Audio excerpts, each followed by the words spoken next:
అండి, వెంకట్రావు గారు చేప్రోలు వాళ్ళ ఆయన గారండి. మరి ఆయనకైతే మరి ఊపిరితిత్తులు గొట్టాలు పూర్తిగా పూడిపోయి మరి ఊపిరితిత్తులు కిందకి జారిపోయి అంటండి.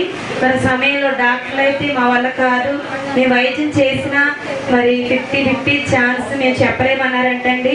మరి సహోదరు బాధపడుతున్నప్పుడు యెహోవా అగ్నిజ్వాల ప్రార్థన మందిరం గురించి మరి ఎవరో చెప్పారంట. మరి సహోదరు వచ్చినప్పుడు తండ్రి గారు 7 వారాలు రమ్మని చెప్పారు. ఆమె వారాలు వస్తుండగా మరి 12 వారాలు పూర్తి చేసిందంటండి. వారాలు పూర్తయ్యేటప్పటికి మన ఊపిరితిత్తులో ఇన్ఫెక్షన్ పూర్తిగా తొలగిపోయి ఆయన ఆరోగ్యవంతుడిగా ఉన్నాడంటండి. మంచి ఆరోగ్యం పొందుకున్నాడంట. మరి ఆయన అయితే ఇంచుమించు 9 సంవత్సరాల నుంచి ఆ భయంతో బాధపడి ఉన్నాడు. మరి ఈ మందిరానికి రాగా దేవుడు స్వస్థపరిచారు. అలాగే 30 సంవత్సరాల నుంచి ఆయన మందిరానికి రాడంటండి.